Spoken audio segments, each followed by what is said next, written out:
presented by Hawaii Contemporary and HISAM. This series is a continuation of a conversation sparked by the Hawaii Triennial 2022, Pacific Century E Ho'omau no Moana Nui Akea, curated by Melissa Chu, Miwako Tezuka, and Drew Kahu'aina Broderick. While the Triennial closed actually back in May, I wanted to remind everyone, virtually and in person, that the exhibition here at HISAM will be open until the beginning of December. And it also includes new work by Ed Greevy and Haunani K. Trask, which was originally at the Honolulu Museum of Art, but is presented here in the gallery that we're in. Before I introduce the sisters, I would like to also mahalo our sponsors and our community partners through which the Triennial would not be possible. So mahalo again to HISAM, to Engaging the Senses Foundation, to Creative New Zealand, Bishop Museum, the East-West Center, Hawaiian Airlines, and of course, Ōlelo Community Media, who is helping us to support our live stream today. So shout out to everyone who's joining us from Aotearoa and across the Moana. So mahalo. So today we are joined by the Pacific Sisters, a fluid collective of Maori, Tongan, Samoan, and Cook Island women, soles, and fa'afifine artists, designers, storytellers, performers, musicians, educators, and mentors. Initiated in the early 1990s at warehouse spaces and the streets of Tamaki, Makoto, Auckland, by Selena Forsyth, Suzanne Tamaki, and Nephi Tupaya, the group came together around their shared love for fashion, activism, and collaboration. For nearly 3 decades, the Pacific Sisters have been in constant and active reformation and an ever-evolving cast of family and friends. For the Hawaii Triennial 2022, the participating sisters include Rosanna Raymond, Emma Lyon, Ani O'Neill, Feeonaa Clifton, Salvador Brown, Ruth Woodbury, Nephi Tupaya, Suzanne Tamaki, and Millie Tamaki. And their project, Te Wheke, was presented at Bishop Museum. So today we have joining us Rosanna Raymond, Suzanne Tamaki, and Feeonaa Clifton. So mahalo for joining us. Please join me in welcoming the Pacific Sisters.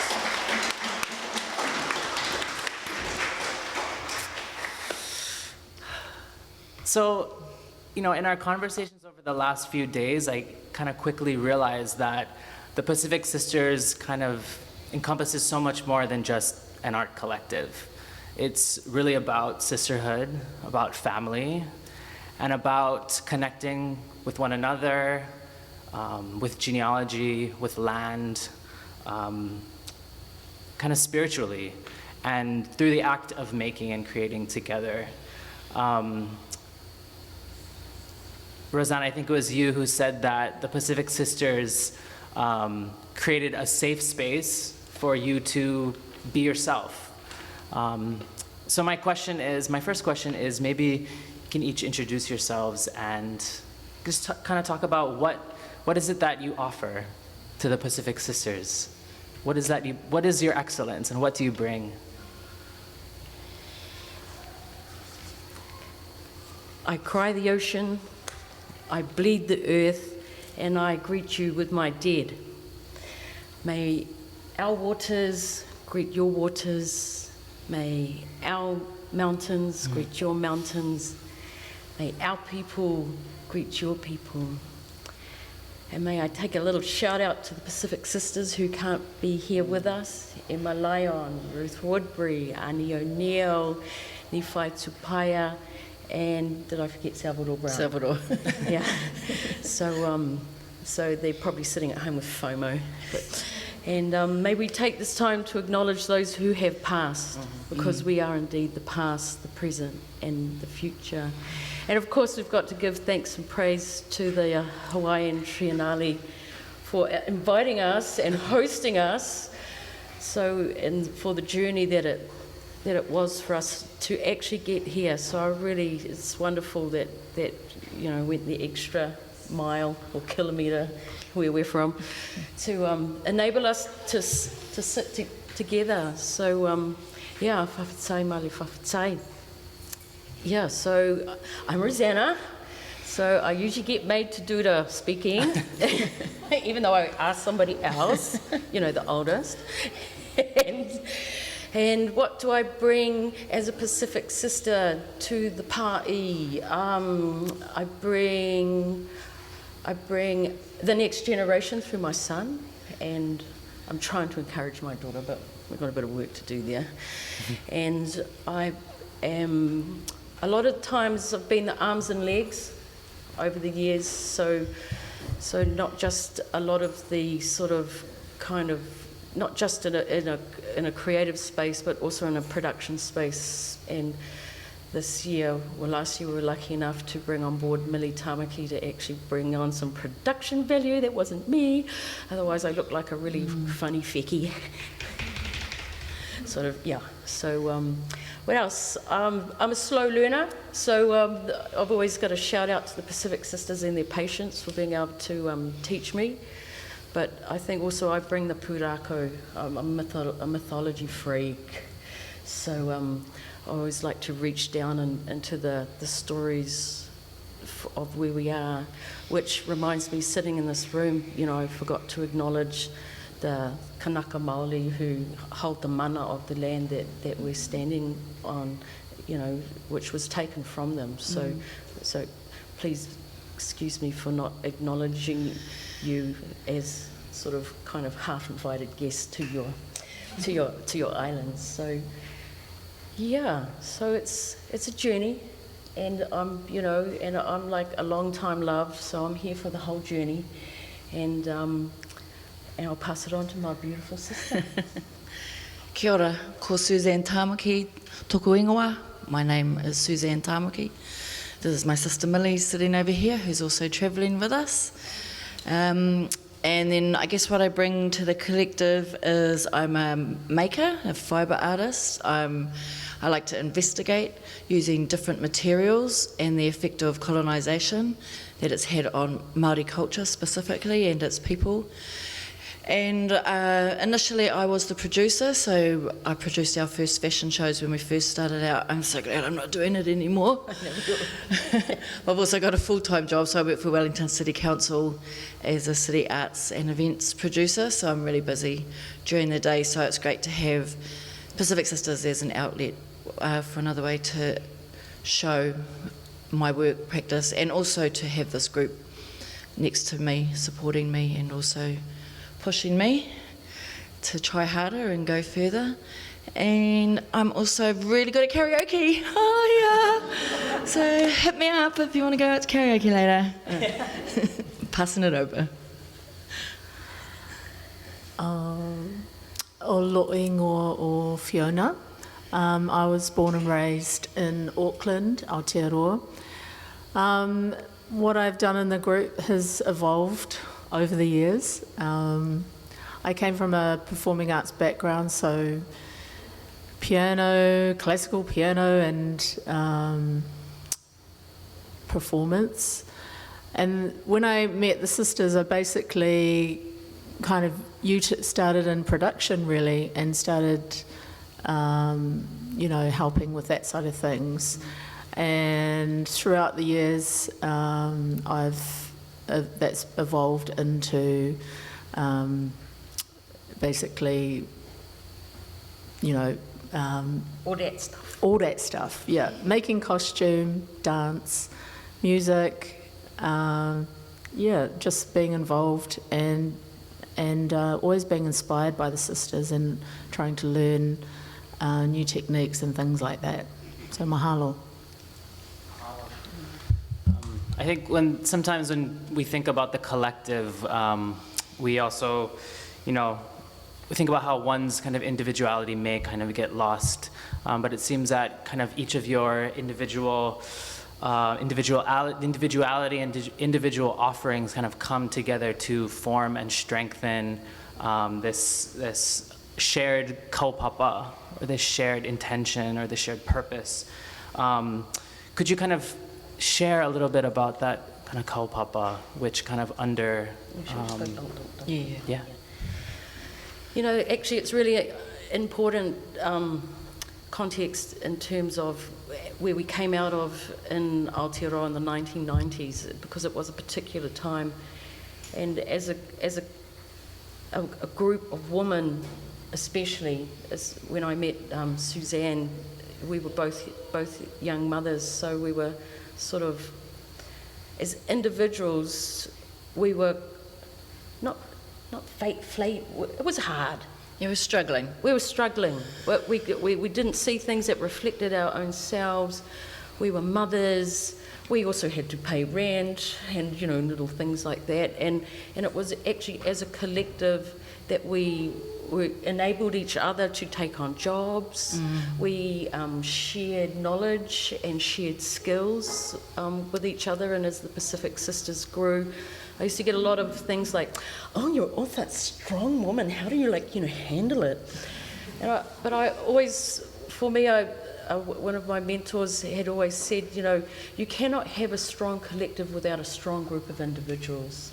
And that always sat within me, because it's, and also I think just being Polynesian, just by the very nature of our being, we're collective people. There is no I, there is we. But when we get educated through the state system, especially within the arts, which the three of us sitting here haven't had a formal art education inside those things. But I think that was, in a way, used to our advantage, because we weren't sort of educated to be individuals. We were educated by our people and our communities to be people that cared about each other, that loved each other and nurtured each other. And we were forced to do our own research as well, to find our own stories, because we didn't grow up being told them. So Rosanna, even though she said she's a slow learner, she's not, that's a lie. She's a prolific reader, and did loads of research when we were first starting out, and she came in with quite a lot of Samoan knowledge, and I had some Māori knowledge, and we started going to wānanga, learning how to do traditional making, as well as bringing in our own skills that we already had, which are probably more contemporary, and then figuring out how to blend those two together.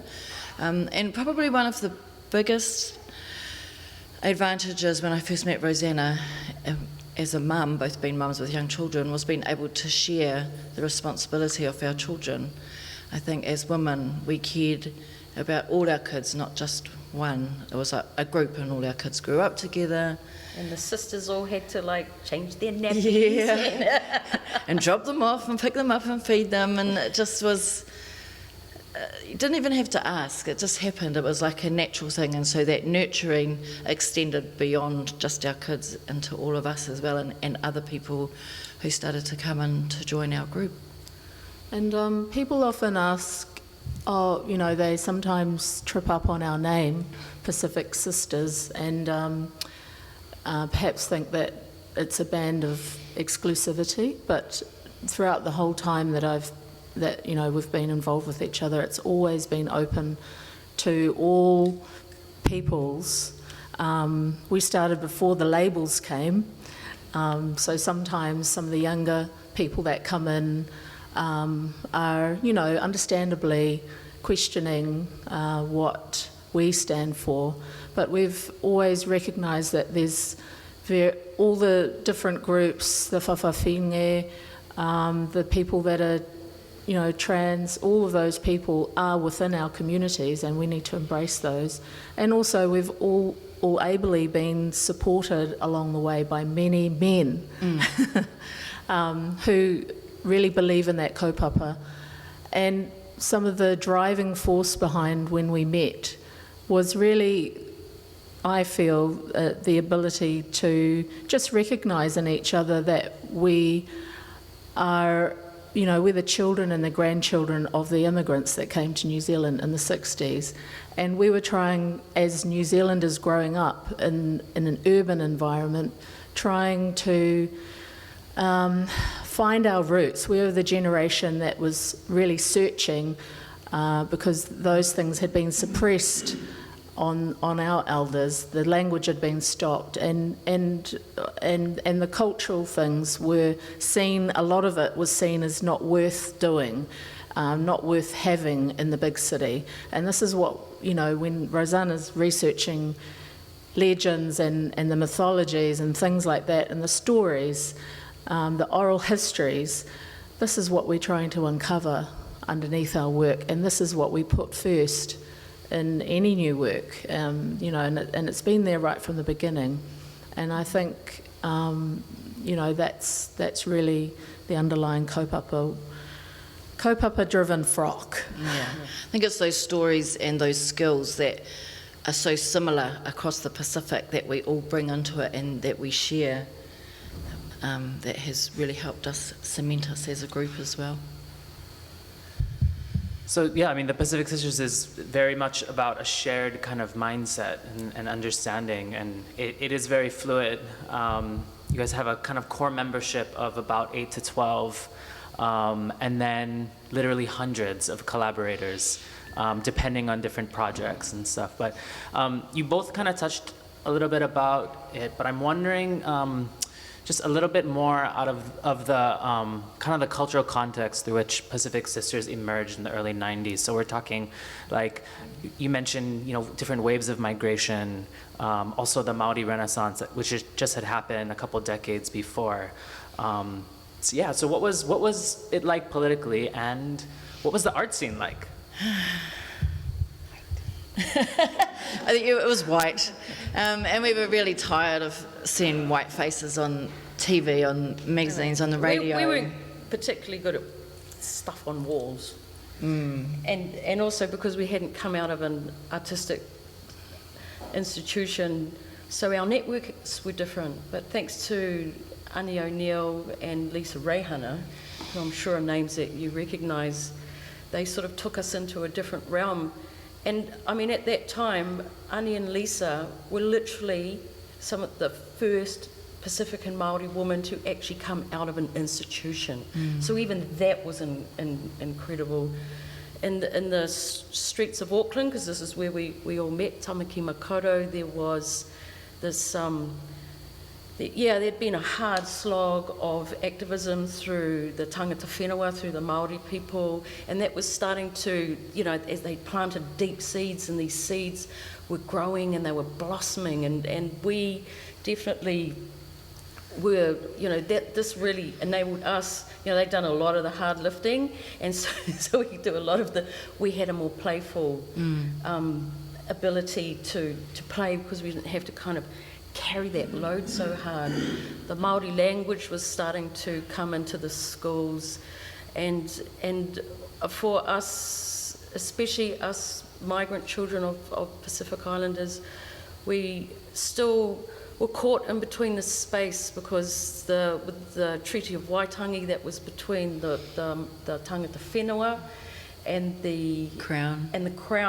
And so that did not include Pacific Islanders.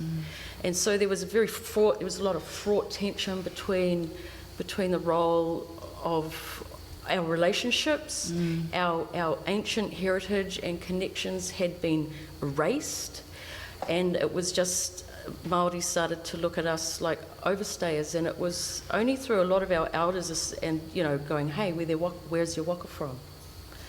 You know, I often grew up getting told to go home, so I'd get this really little confused guy going, but yeah, so there was fraughtness, but within that, I always go, that's where all this lovely juice comes up. Then the music scene was coming up, the fashion scene was coming up.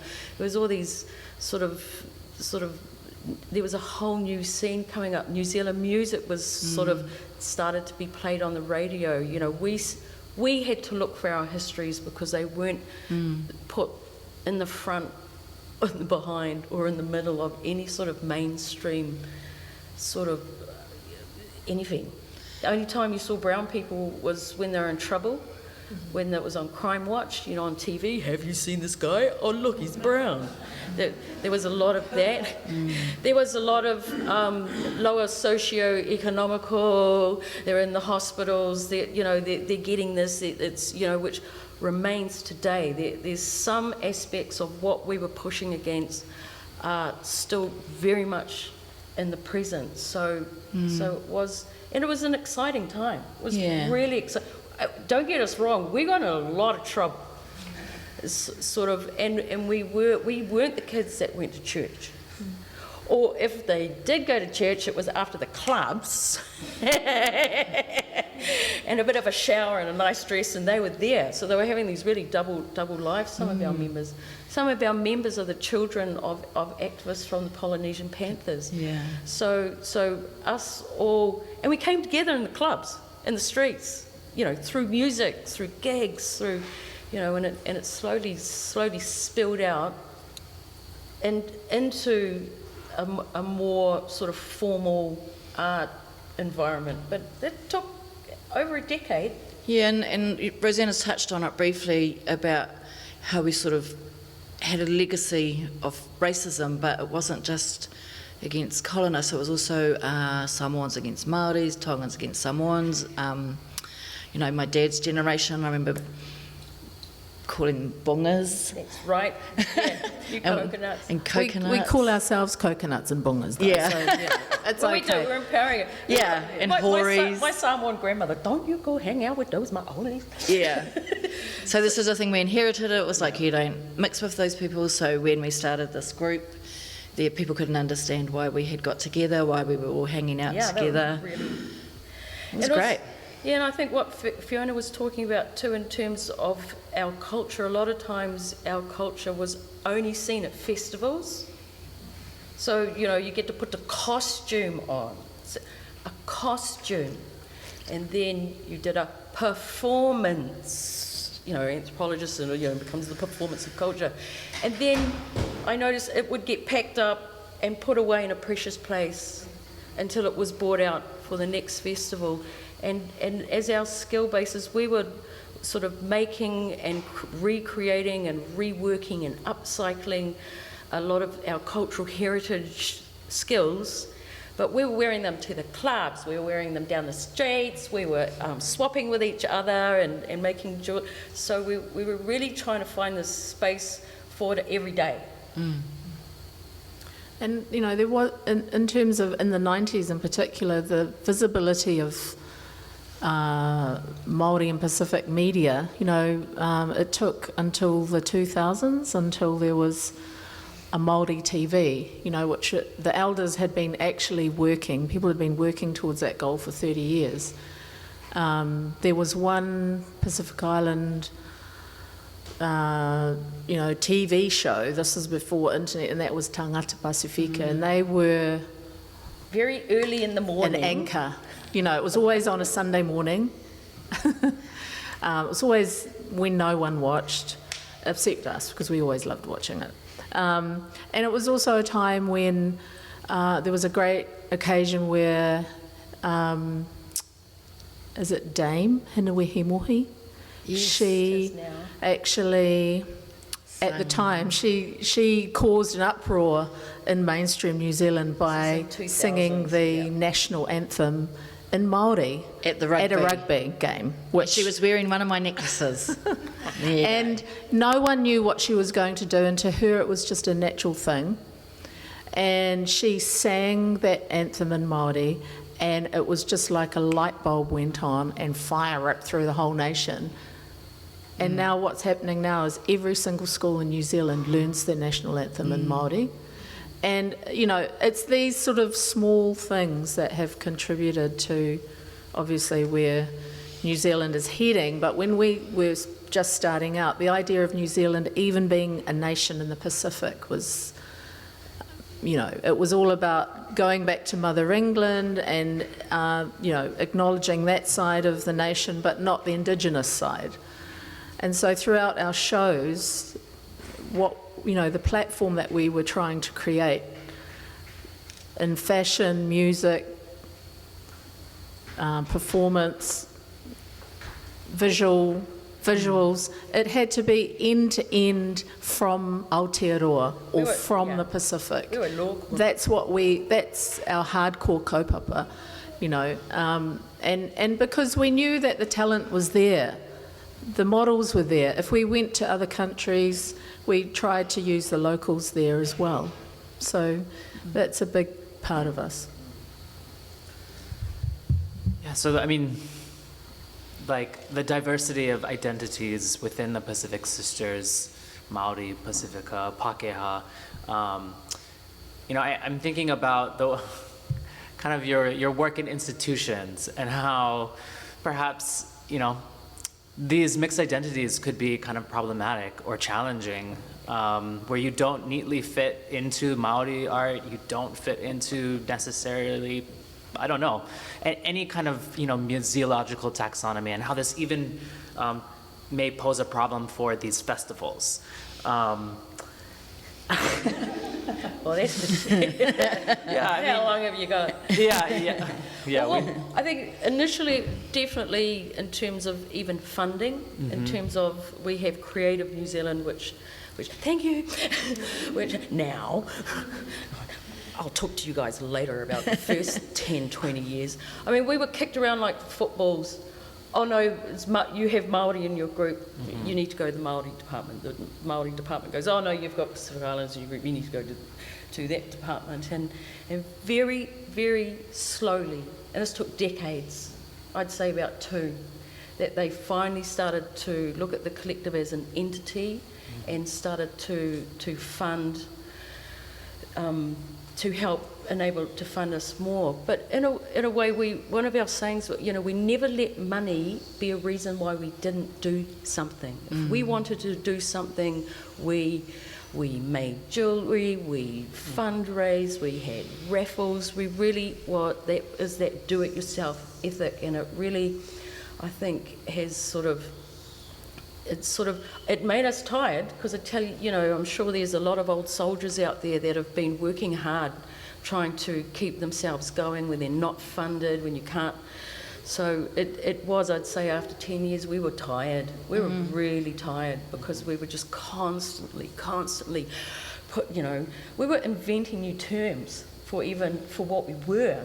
Back then, the term New Zealand-born Pacific Island didn't even exist. Pacifica wasn't used either, and so there was all this sort of, and institutionally is interesting, and I think you just have to sort of kind of see that it took over 30 years for the Pacific Sisters to enter a mainstream institution. I think that says a lot, just in itself, that it took 30 years for us to be acknowledged as artists. We weren't even artists, because we're like crafty women, you know, because that's what women do when they get together, and you know. But it also opened the doors for other groups to follow, because then now Creative New Zealand recognises that, Aotearoa recognises that, and I think that for other Indigenous nations they can see that and use it as a model as well and support that. And just, you're talking about working in institutions, what I do have to say about that, especially now, at my age, that I can make more change on the inside than I can on the outside, and that's where we can start to write those policies and write those strategies and get more Māori and PI involved in what it is that we're doing on the streets, and pay them good money as well. Yeah, I think that's the evolving role of tuakana taina too. Yeah. As the younger generation, you know, they're strong enough to hold that space. We don't have to hold that space anymore. But, you know, we can use a lot of skills that we've sort of evolved with and put them into sort of challenging and working within those particular structures that work in particular ways. I think we talked about it the other day, that within the institutions, you know, even though we may not agree with everything that's going on in them, it's up to us to it's a place of negotiation when we enter into that space. And so we just need to be assured in our approach, understand what we would like to achieve, and then see if we can achieve that. Yeah, and then, looking at the limits too, you know, looking at, it's not, and we don't come from a place of deficit. And I think that's one thing that I've always really, really enjoyed about the Pacific Sisters. We've really tried in terms of enhancing our own mana. We knew that would come through being positive, being creative, and working with love. And I said this the other night, if you take the art away, what do we have? And for, you know, and I think even for a lot of artists, you take the art away, what have they got? And that, I'm not judging, but I'm judging. And I, you know, I think for the Pacific, with the Pacific Sisters, you know, it hasn't been easy. We've lost some, we've won some, you know, we fight, we really are like sisters. It's, you know, but it's the love, it's the aroha, it's the alofa that has, I think, enabled us to work together for over 3 decades. And it's, I think, a very magic ingredient that you can't put money on. How do you monetize that? Which has been hard because we do, I do like paying my rent too. So, And, you know, in terms of where are we now in Aotearoa, in institution-wise, Nina Tonga was the curator for our retrospective exhibition, which was in 2018, 2019, which we didn't feel old enough to be part of. But anyway. not dead. No. And she was actually New Zealand's very first Pacific curator at that level, you know, for the Museum of New Zealand. So, you know, that was very fortunate for us, and big shout out to Nina. And just, and sometimes people, you know, when we first met her, we were sort of a bit, because she's a lot younger than us, and we thought, well, how did you actually know about us? Because, you know, really we were on the fringes and there wasn't much written about us. And she just said, look, I actually came to your shows as a teenager. And so that's when we understood that, you know, our thing was becoming a generational thing. And, you know, when we have some work in the Auckland Museum, that's, you know, you can look that up online. And just negotiating contracts and terminology. Rosanna has you know, talked a lot about this in her academic work. But, you know, it actually came down to some labelling issues about, you know, we can get very detailed sometimes, but sometimes the detail does matter. And to us, our things are not objects in a contract. Our things are mea sina, taonga. You know, they're our treasure. And we don't view them as static. We view them as living objects. And into our contracts, we actually wrote that if it is not us that put those mea sina in there, it will be our descendants that you will be able to call upon to come and be with them, spend some time, look after them, you know, repair anything that needs doing, because we will make sure of that, and that's how we want it to be within. And so it is about that relationship, and we were talking about this the other night, the relationship between ourselves, our communities, the institutions. Sorry, I was just daydreaming about that. Maybe now's a good time to just talk about Te Pū o Te Wheke, the project that was initiated at Bishop Museum. The name, which translates to the head or the brain of the octopus, it's kind of a metaphor for kind of the way you work. I mean, I learned that the octopus has, 8 brains? Or something 9. like that, 9? 9. And each brain kind of controls an arm. But the central brain has got the overview. The overview. Yeah, so yes. Yeah, so, you know, actually maybe this is the way to, so with 8 to 12 and potentially hundreds of collaborators, how do decisions actually get made? Take a straw. Well, a lot of times if a project comes in, we have a few base kind of rules, loose rules. One is if there's less than 3, it's not a Pacific Sisters gig. Then you might do it individually.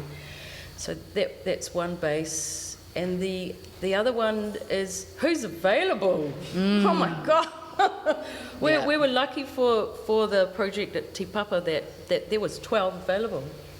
And, you know, and that's why it's important for us to acknowledge those ones that are there. And there usually is sort of, it seems to be a sort of solid dozen.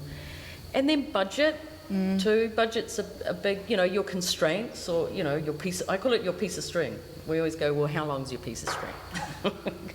because that will enable the Pacific Sisters to make decisions if they are able to contribute, if they have enough time, if they can take the time off work, you know. And we can say no now.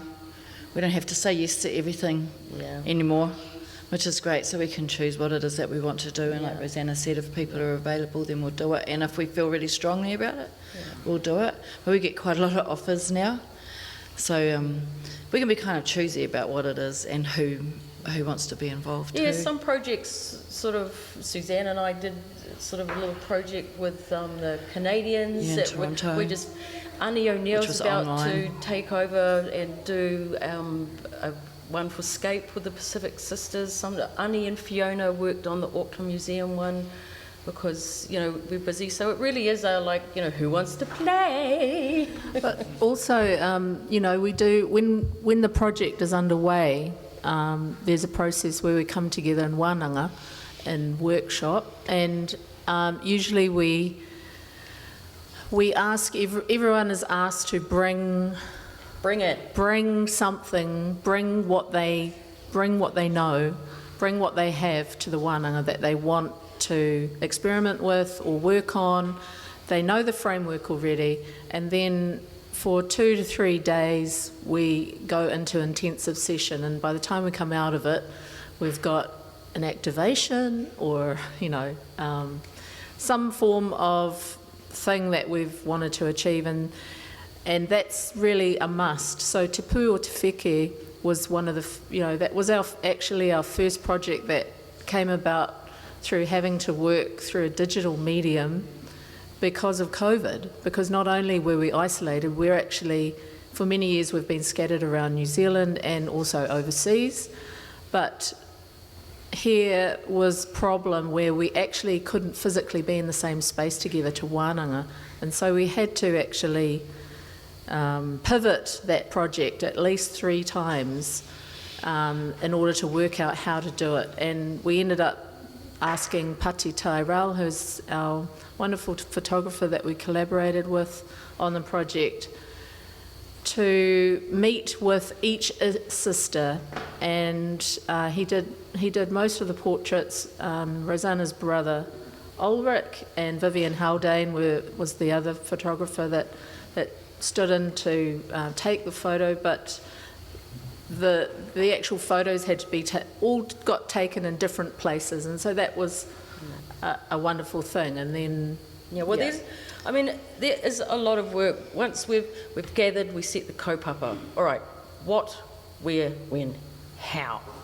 So once we develop those, then, you know, how are we going to get the money? So where are we going to go get the money?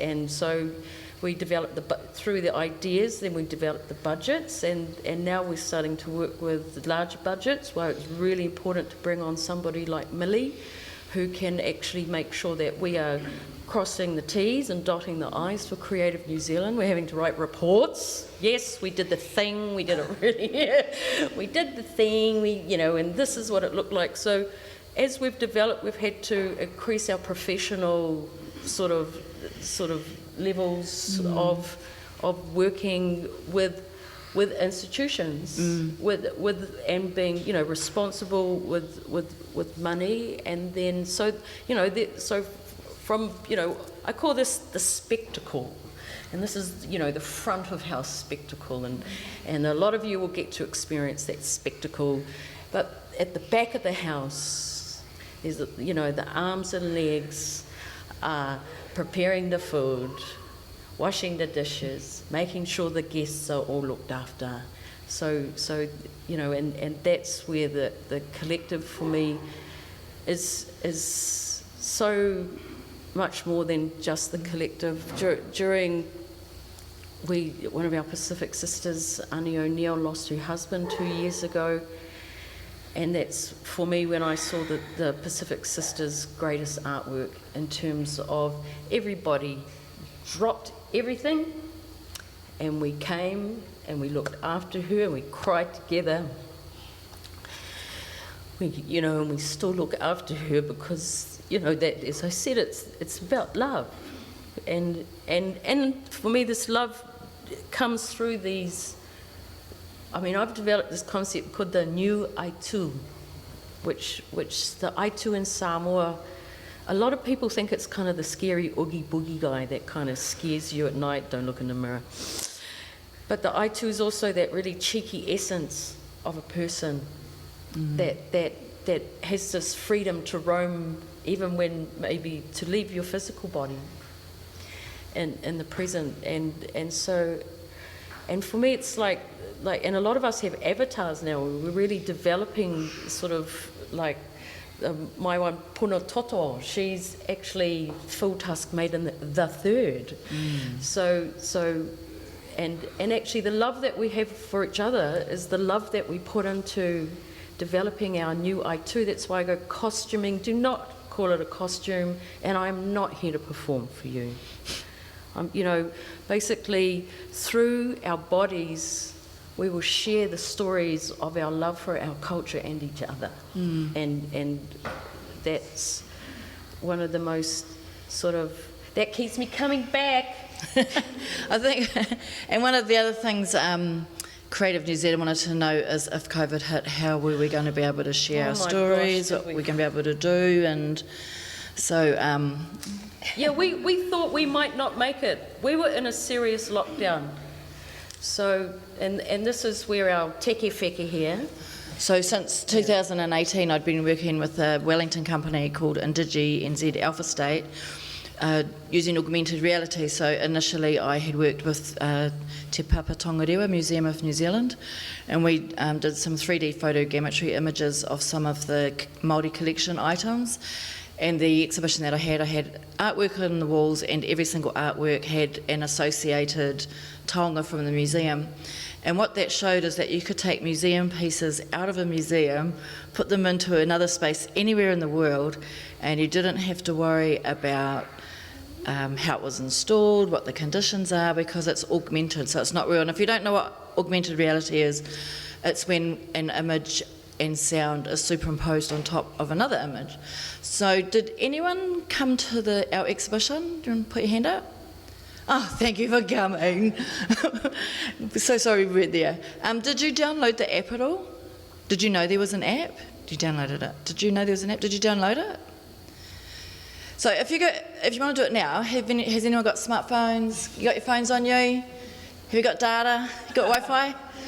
So go into your Google Store or your App Store, Play Store, and Google Pacific Sisters, just one word, and you'll see they've got the app in there. It'll come up and it looks like your badge. You want to show your badge? Which is the coconut. Yep, the face of the eel. So that'll come up and you'll see, once it's downloaded, it might take a little bit, but do please go on and have a look. Yep, that's it, you've got it. Nice work, you were quick. You get a prize, come and see me later. Show the back of the room. Ka pai. Yeah, and so on the front page you've got all of the sisters on there, so if you want to read our bios and also to read more about the work, it talks about the photographs, the meaning behind them, and also... Yeah, what they're made of. Yep, materials. Yeah. So it's quite in depth. Yeah, speaking of like institutional, it's like, no, we want a tombstone. They just want the name, what it's made out of, and the year you were born. And we're like, but... This is so long. Everything's got a name. Yeah. So this is how we managed to get the information we wanted to share, is that we just did it ourselves. So it's basically our online catalogue. And then if you go to the second page, which is the AR, you'll see on the bottom, just there's a little box, and if you push it, and then look on the floor, and a circle pops up, and you hit the circle. Don't play up now. Of course it will. And then what will happen is, it'll let me down. Anyway, once you do that, I can talk to you, I'll show you later if you really want to see it. And what will happen is it shows you the gallery, exactly how it was placed in Hawaii. So you'll see this on your phone. And what you can do is go in closer towards one of the portraits and it will give you the AR experience. And all of the AR has sound featured with it. And the idea was, well, that's what I was hoping, that there'd be lots of people there with their devices with the sound on, and then you'd start to hear all these sounds and voices and singing from people's phones. And so you'd have this interactive experience while you're looking at all our portraits, so they'd all be singing to each other. So, yay! So there you go. Yeah, so it was a really, I mean, Suzanne, through her own individual mahi, shared with all of us as a collective, and I think again that shows that as we all learn new skills, we all feed them into the collective, which, you know, is a very generous offering. You know, a lot of artists are like, no, I invented this is mine, you know, you can't do that because I did it, like, you know, 5 years ago, you know, and so we're very much sort of trying not to be those guys. Sorry, ladies. Thank you. Those guys. People. I'm a lady. I'm not. Yeah, I think just, you know, a personal reflection for me, I think just kind of like standing, you know, in the center of these images, I just kind of felt this just sense of safety and the sense of like protection. You know, these images of ladies, of women, of sisters in these kind of warrior-like poses, like, you know, nothing felt kind of adversarial about that to me. It felt like I was in this zone of protection, this malu of protection. And it really also kind of helped, you know, me kind of reflect on the own, you know, on Mana Wahine and the own kind of strong women in my life who have always been around me, even to this day. And to reflect on, and those in the past, those with me now, and those to come in the future. I wonder if you have any kind of thoughts on Mana Atua and within Mana Wahine as a construct. Well, I did challenge the sisters because, I mean, it would have been really easy for us to design some beautiful costumes and put them on a beautiful little thing that's really easy to stare at. That's, you know, easy. And also because we knew there was the potential for us not to be here physically, for you to enjoy and bask in the company of the Pacific Sisters. So I really challenged us to do a series of portraits of us, you know, to reflect the diversity of Mana Wahine. And as you can see, you know, there's many forms of Wahine, and we're talking about it in the most broadest sense. And so it's not gender-based. So, and I felt it was, because you have to be brave, and not all of us, you know, we each have different skills. Some are performers. You can, you know, I use my body, it's one of my prime materials, and so, you know, not everybody in the collective is comfortable with that. So some of our sisters went way outside their comfort zones, just having a portrait. You know, it was a real act of bravery. And again, I think just by being in the collective, we'll be able to support each other, to feel safe in that space, to be that beautiful Niu Aitu, to really stand there and especially too when we know that we weren't going to be here, and like how would people react to this, you know, and, you know, or was it okay, and then trying to ensure too that you know, we're not just honouring our cultural heritage and all the stories, the pūrākau that we wanted to tell, but you know, that we were coming into Kanaka Māori land as well. This is not our whenua, this is not our land. So we were hoping And I think that's the beauty of the AR. It was able to provide these different layers that sometimes you can miss if you just look at the spectacle. I mean, it's a great spectacle, I must say. But yeah, if you do go into the app and you read, every sister's got beautiful, beautiful words to offer you, to share with you their story that they wanted to bring to you. So yeah, no, it was to get the feedback is so valuable, because yeah, sometimes you do feel like you're working in an island, and you know, of course, what's completely normal to us may not be so normal to other people, as I have found out over the years. Like, what do you mean? And one of the things that I love lots of things about it, but one of them is what Rosanna's alluding to, is that this is us 30 years on. This is the stage where we've got to now. This is how we're feeling about ourselves, our own bodies, what's inspiring us or affecting us where we are in our different spaces, and also working in sort of that COVID environment. It felt a little bit more singular again. We were working in our own little bubbles, or might just have one little mate helping us, which also made it a little bit weird. But it was really nice to see them all come together and talking to each other and sharing the images as we did them, so that we all felt a bit more cohesive around it as well. Yeah, and I just wanted to add, I just really enjoyed seeing the diversity and seeing the form of us telling our own stories, having an Aitu. You know, this was normal, like, for example, in Samoa, every day, in many situations, you know, there's not gods that they used to pray to.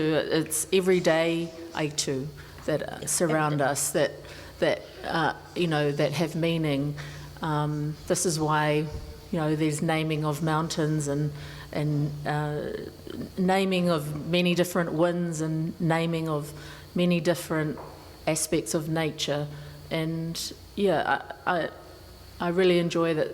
I feel that Pacific Sisters is really trying to bring that kaupapa into where we are, as you said, Suzanne, here and now, and also how our everyday lives are impacting on that situation. And I just want to say a little shout out to Salvador. He worked with all of us individually on our soundscapes, and we think that he's done an incredible job. So whawhitai tili lava, Sal. If you don't know, Salvador is Rosanna's son. And he's the shark. He's still got paid. Yeah, number 7. Work hard though with his aunties. But yeah, he's doing amazing in the world of taonga puoro. So we really value his input and help with what he does for us. I also wanted to add another thing about our growth. So what happened is both Rosanna, myself and Nephi, who's in the orange, we all went back to school. So Rosanna and I went back to university, and I got a Masters of Fine Arts. And what did you get? A Masters of Philosophy. And we got A+. Just add that in as well. Actually, I'm going to thank a man sitting here in the room, actually, Will Sony here at Nico, because you've been a big part of my journey for that. And I'd just like to thank you right here and now. Oh, beautiful. And Nephi's still studying. So I think she's got 2 more years to go, but she's loving it. And what that did for me, and for you too, I'm sure, Rosanna, was it made me really look at my work and critique it, and figure out what it is I'm doing, why I'm doing it, and where it's come from, and then having to write about it as well. It's I really enjoyed it. I loved being back studying again. I wish I could do more, but it's hard to study and work at the same time. But I'm so proud that we did it. We're officially indigenerds. We've got a paper now. Well, it's been beautiful to kind of reflect on the last 30 years and to take a pause in the presence of, in this image here. And I love that Salvador is a part of the sisters. It makes me think of, you know, genealogy, inheritance, continuity and kind of what is next for the sisters. I even wonder, as the Pacific Sisters being like the shared mindset, like, could the Pacific Sisters outlive the sisters? Yes. That'd be awesome. Yeah, well, I suppose now that our works are actually have been collected by, the museums, that for me that is their role is to sort of, and a lot of times too, sort of I always go, it's not very often we'll sell something brand new. They have to live with us and live lives and have things so that they really have got their Māori, so that, and the Māori is, in Māori and sort of a little bit different, but same in Samoa, Māori, that, what is it in Māori? Yeah, in Hawaiian, this kind of the spark of life, this essence, this life force. And for me, when they go into the institution, this is where they become dormant. Or for me, so I started to look at the museums like a resting place. A place that will look after them, but with a few more sort of, in terms of my thesis is about putting the VAR in conservation, in terms of, we need to be looking at how we conserve the relationships just as much as the physical objet. Because if you're only looking after the physical object, then you're really helping, to keep it through the lens of the past. And if we start to look at how we conserve relationships, we can start to look at how the past, the present, and the future of these beautiful treasures that do lay inside the museums, how they can sort of be maintained and sustained. And for me, this is a great way for museums to really themselves look at how they are in the future. Yeah, and we do it through our sons. Suzanne's son, Rameka and Salvador, are about to work on a big project with their auntie in Sydney later this year. And Feonaa's children are slowly starting to kind of go, oh, you guys are kind of pretty cool, aren't you? But they're sporty spices. They put all their beautiful creative energy into the water. They're all water people. So each of our children have really, I think, been enhanced by the work that we've done as a collective. And inspired. But also, I feel like, to answer your question, Josh, I feel like I'm hoping that our kaupapa will have longevity, and the work in the Auckland Museum actually touches on 3 of the songs that we felt as a collective that underlined the kaupapa that we'd been working with for many, many years. And they're songs by Henry Afu Taripo and his uncle Rutira Taripo. And, one of them is Muriroa, which is on display right now, but it's based about environmental activism. The next one is, which will be on display in a couple of years, is Super Sunga, which talks about being the best individual, best ancestor that you can be.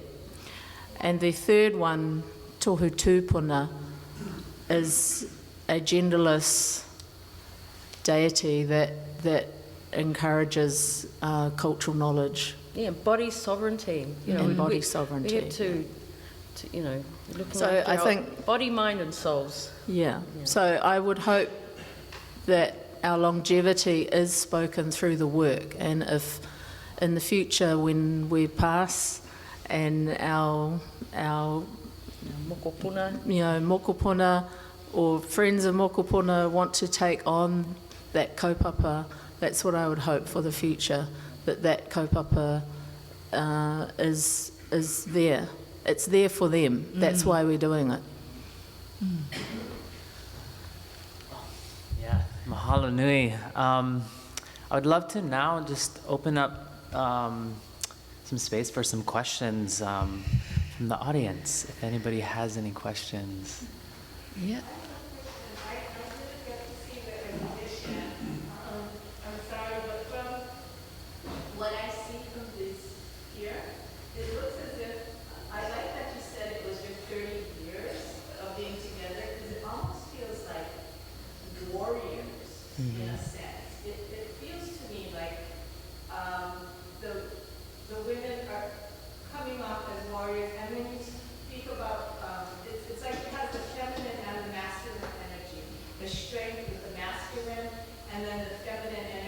being tender and all those things that you described when you were starting and your motherhood and everything and being indigenous, I'm thinking that the world, because I'm from Hawaii, I left Hawaii for almost the same amount of time.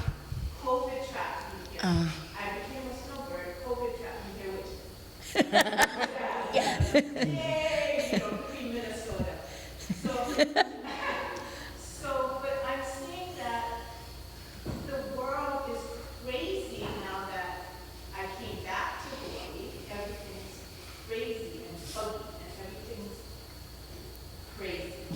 Even though I have a garden now, I can't grow anything. There's no topsoil. It's all gravel. Nothing's growing. It's freaking me out. Okay, so I even came back. I was in a condo in Waikiki for a few years. I was getting nervous that the farm food I was getting delivered to me, because I'm eating fresh food, I don't eat processed food. How is it going to grow? How is it going to get more? So I started composting. And then I took the and I'm composting in the garden, but nothing's really going. It's scary. So my question is this.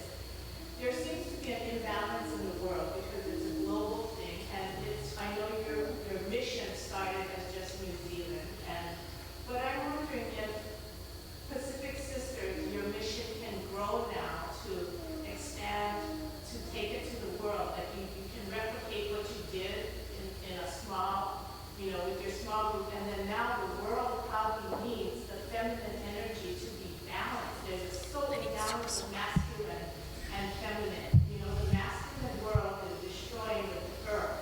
So it seems like the earth, Mother Earth, needs feminine energy, and it seems like you guys have it, in a sense. And from what the portraits are showing, is that warrior feeling. I'm wondering if the world needs to get more of your guys' mission in there. So that we can get a more balanced world, get some feminine energy in there. Yeah. Oh, yeah. Do So that. maybe that instead of when you say, oh, we can take care of you good enough, develop a more mission there. Well, thank you, mahalo. Thank you for your, statement. I would just like to put it back to everyone actually in the room, and just, I was just talking the other day about the woman in New Zealand that gave our women, that was the first in the world, the vote, was Kate Edgar. And I'm paraphrasing, I will have to look it up because I keep saying I'm paraphrasing. But she talked about how if you realise that the rain, don't give up hope in what you are doing yourself, because like the rain, it's made up of single drops, and that produces the rain. So together, if we each do our own thing, if we each take responsibility for how we are in the world and what we are doing, and we transfer that to the people closest to us, then that is the only solution I can see. We're all responsible equally, and rather than looking to, the government and other people, the outside other, we need to go back to the source. And I really feel that, yeah. Was it Kate Shepherd or Kate Edgar? Kate Edgar. Edgar? Is it? I thought it was Kate Shepherd. It's Kate Shepherd. Sorry. I'm so sorry. It's all right. But, and also for us, to be honest, our focus has always been Aotearoa. We've got issues there that are ongoing, that we are trying to address. And that, like I said, we can make more change on the inside. So if we can be an inspiration for women all around the world, that they need to take those positions, and they need to stand in those spaces, and they need to make that change. They need to drive it. You be the hero.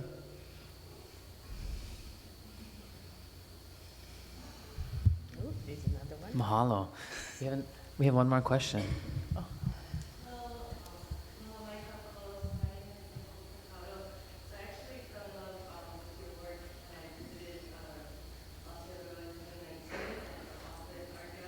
Wow.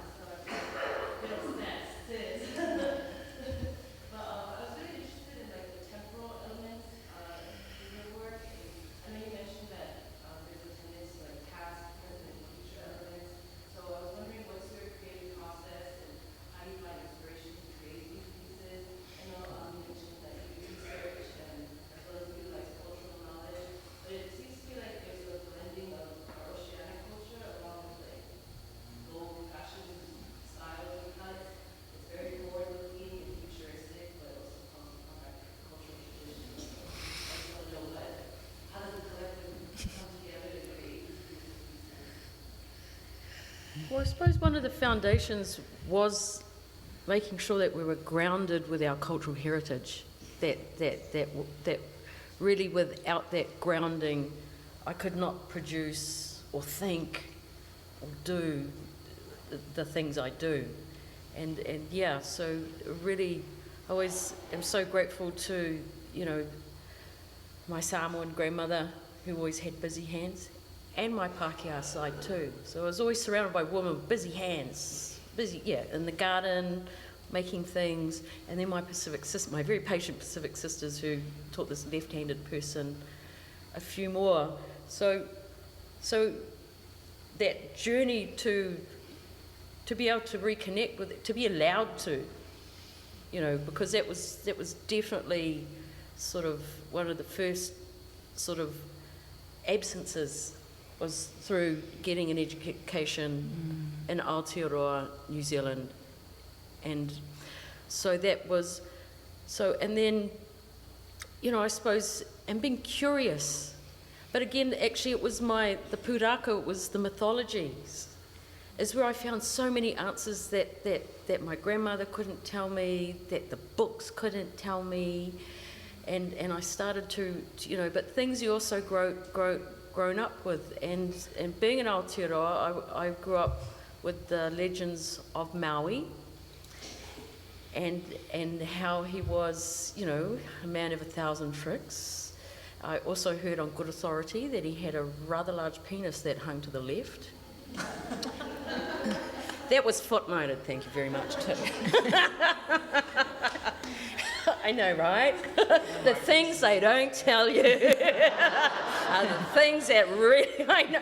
Yeah, but even knowing things like that, and a lot of those things I found out was actually hanging out with our elder woman, and we used to every second Wednesday, the Cook Island mamas, the Tuvaluan mamas, Kiribati mamas, and the Pacific sisters would all go hang out in this space, and we would, you know, talk and laugh, and I would learn things like that.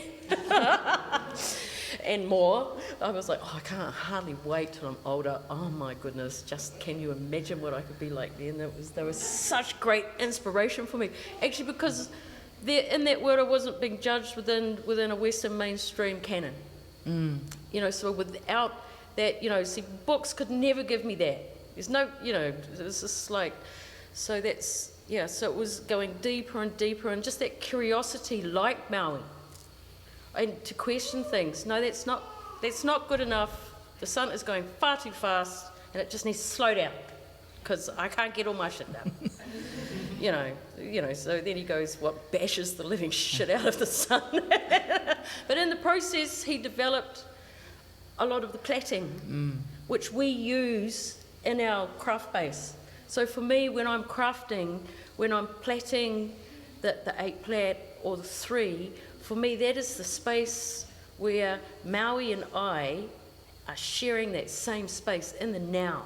And so, you know, and that really used to excite me by using heritage. That was really a way that I could physically connect with the past. And that curiosity. And, you know, and the other lesson, of course, was that, you know, if you push it too far, you know, you may find yourself crushed between the thighs of a great ancestress. You know, so, you know, be care for yourself. You know, so there's all these, yeah, so for me it was the legends, and that's where I found the woman, that's where I found Ngā Whanua, a warrior goddess. You know, that's when I was like, oh my goddess, you know. And, you know, there was big talks about you know, when a lot of the feminist agenda was really big in New Zealand a couple of years ago, because they were acknowledging the women's suffragette movement, which was very beneficial to Pākehā women, and maybe not so beneficial to the native woman sort of population. So we really were unpacking Mana Wahine at that time, because we were really downtrodden. The role of Indigenous women had kind of sunk to a bit of a low. And I think, like, one of the great things that we have is that we're all makers and creators, and we have traditional DNA embedded in us, that for us it feels like it's a natural thing just to be making and creating and being able to share that knowledge with each other and those skills and learn some new tricks. And for me, I really like looking outside of traditional materials. Like, I like looking in dumpsters and looking at things that maybe you wouldn't traditionally use for making. There's enough crap in the world. Think more about recycling. Like, I made these big necklaces just using bread tags. It's like things and bottle tops that if you think, we've got these beautiful bottle tops, for example, they're red and they've got a tui on it, a black tui. I thought anywhere in the world that could be like a precious button or something, but in New Zealand we just throw it in the rubbish. So, and it also tells our story of place, of where we are. So I think looking at things differently and then applying your skills to create something. Yeah, and I think that also picks up on the resourcefulness of our ancestors as well, and that the idea that actually we were, you know, they were always creating. Back when Cook arrived and brought them out blankets, they undid them all and rewound them and put them in the kakahu. So, you know, that creativity has always been there, and it's about tapping into that and utilising the environment and hopefully using that wisely. The techniques, our cultural ways of doing things, the reasoning, the histories behind why things are happening, the way in which we do things, that really inspires me.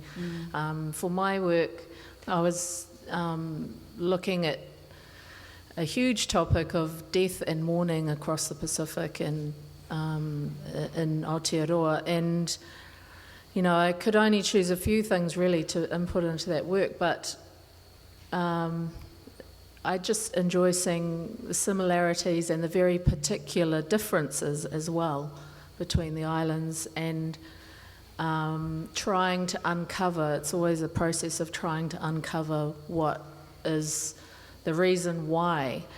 We were talking about the idea of island time the other day and how it used to get bandied around when we were growing up, you know, particularly of like, island time, as if that's a bad thing. And island time, I realised when we actually went to Samoa and we stayed in my mum's village, I realised when they respectfully were discussing who had the right to talk on behalf of my village to the group that was brought in, that is an example of island time. You just do what needs to be done in the order that it needs to be done, because that is the way of making sure that everything that needs to be done is done, and that is island time. And so I didn't need to be shy or embarrassed about that at all. Yeah, thank you. Yes, island time is when the time is right. And maybe it's time for one more question. Okay. I was looking at you, and you were reminding me of women warriors. And the thing that came to my mind is that Hawaiian women went to battle with their men. Absolutely, yep. You know, your wife and, you know, the mother of your children. We all went to battle. And I guess you were conjuring in my mind a semblance of that energy.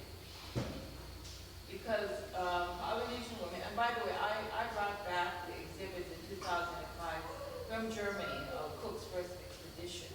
Oh, So I was the only woman that went to Germany and brought them back.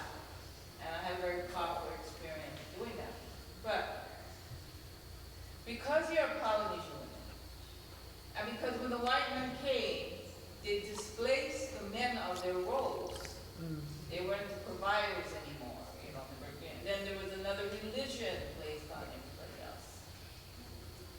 So, with all of this behind you, okay, what would be the individual direction you would tell a young woman to do, a middle-aged woman to do, a kapuna to do? How could you say this to them? You know, with the mana that is inside of you. To tell with generations, for example, you know, what I've done was 20 years past, what can be relevant? You know, and these young children with iPhones and iPads and TikTok, you know, and then the parents, the Akua, you know, how do we preserve the woman mana in each generation? So I just kind of asked you that question. No biggie or anything. Yeah. It's a big mantle because, you know, I think for us we just kind of, you know, we had to start just with ourselves, just to uplift ourselves to be able to even get to a point where we could hope that others could sort of relate or do. And that's why we really kind of clung together too, because we were pretty unique back then. You know, because they weren't quite ready. You know, a lot of our mainstream culture wasn't ready for powerful Mana Wahine. You know, and Aotearoa is a feisty place. You know, and it's just as you said, the women were there by their men, and I think that's some of the lessons that we learnt too, because you can't do it by yourself. You know, we did need our men, we did need our babies, we really did need that village to do that. And I suppose we were kind of recreating our own little village inside this urban sort of landscape. So do you, when you work with this generation, invoke the cultural gods into the conversation? When we have our own meetings, we do have protocols that we follow. So we do, when we gather, we do say karakia, we do, you know, we open spaces, we close spaces, you know, we do, for my particular piece, I didn't eat for the night before, so that, you know, that because I knew that I was sort of entering a particular realm, and I just sort of hope, and I have passed this down to my son, which is why it was a pleasure to have him just naturally be there at our side. It wasn't something we kind of had to kind of twist his arm at, and he was there. And a lot of times he does karakia now, and so it's, you know, these are roles that we've grown into as well, that we've become comfortable. You know, we weren't always this comfortable with ourselves and our journey being put into these positions. But as I said, we can make more change on the inside. So now we have an opportunity to create platforms for those new ones that are coming through, and to support them and to mentor them. So we do have that opportunity to show and share and nurture. I hope that helps. Yeah, we do mentor, and mentoring is a really important value that we take with a lot of our, you know, if there's any young person, usually they are wahine, will come knocking on my studio door. The door is always open for them. They can sit with me, we talk, and some of them stay around and some of them move away, but there's quite a few that are now have their own art sort of trajectories, and it gives me an absolute thrill. Just it's good for us too. Sometimes we go find them and they give us a lift. They totally. give us a boost. You know, we're like, oh, I'm so tired, and then it's like, oh my God, look what they're doing. Oh, that's so exciting. I want to help or do something too. So we need that too. We need that uplifting. It's tato. Yeah. Yes, I think that's the key too, is that we're actually trying to help. By helping others, we help ourselves, and providing opportunities where we know that certain groups can work with other groups. You know, we have more experience now to be able to just try and make that happen, or understand that might be, you know, an appropriate thing, and those are the opportunities that we look to create.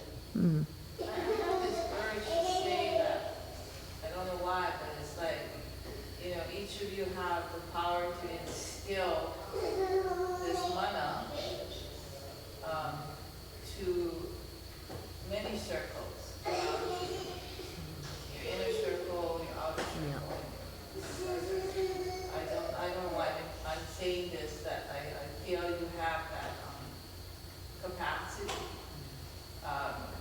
if you're spreading out in the wider Pacific, that is incredible because the dialogue between Tongans and Samoans and Hawaiians and, Pacific Islanders, the Polynesians, is so important in order for us to collectively overcome, white supremacy, colonization, and all of that. And I just feel very strongly through your art that I'm looking at that you guys are accomplishing this in small and big steps and large steps. No, I think that's why the Triennial is because it's its third rendition, and and it can go in many different directions, and it was really satisfying to see that Josh is now sort of at the table, so to speak. Josh, no pressure, baby, but yeah, and and just to ensure that we've got a voice around the table, and that's where a lot of it starts. When I first met Josh, was a little whippersnapper. It was just like, but when was that? Aikai? I think it was. I did this exercise of retracing all of the steps. So I think we first crossed paths in 2017 when you came out for the Triennial, or for the first Honolulu Biennial, participating as a collaborator in Lisa Rehana's film. And then it was working together with Savage Club for 2019 with Nina. And then Aikai. And then now... Yeah, I think Aikai so was really, before. Aikai was in 2017 because... That's right. And I always love these beautiful relationships. It's with a relationship that that's where our love story obviously started. Yeah. And the sisters have been involved in every iteration so far. So let's see what happens. We'll be out next year. Don't worry, everybody.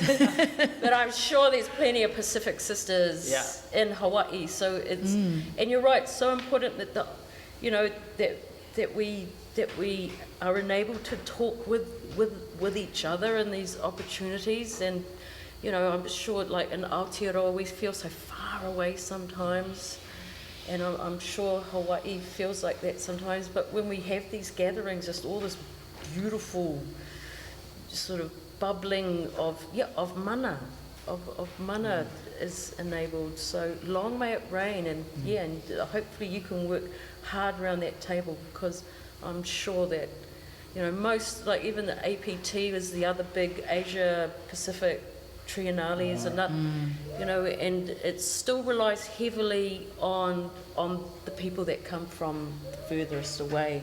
And sometimes it's just so nice when we really have a space where we don't have to explain anything or put a context in. Yeah.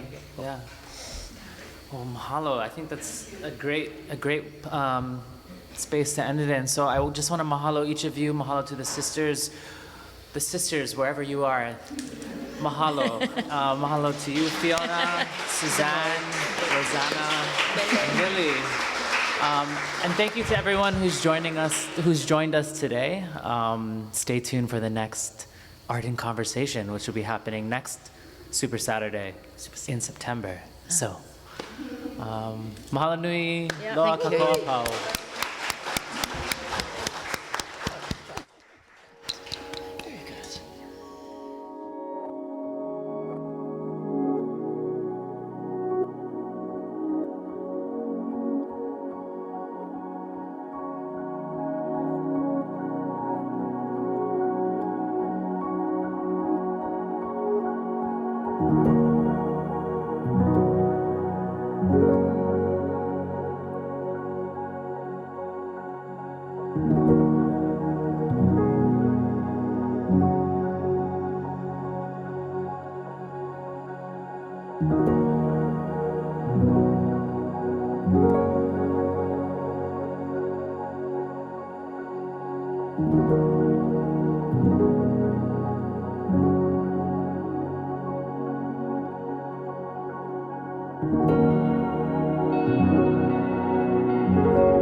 you.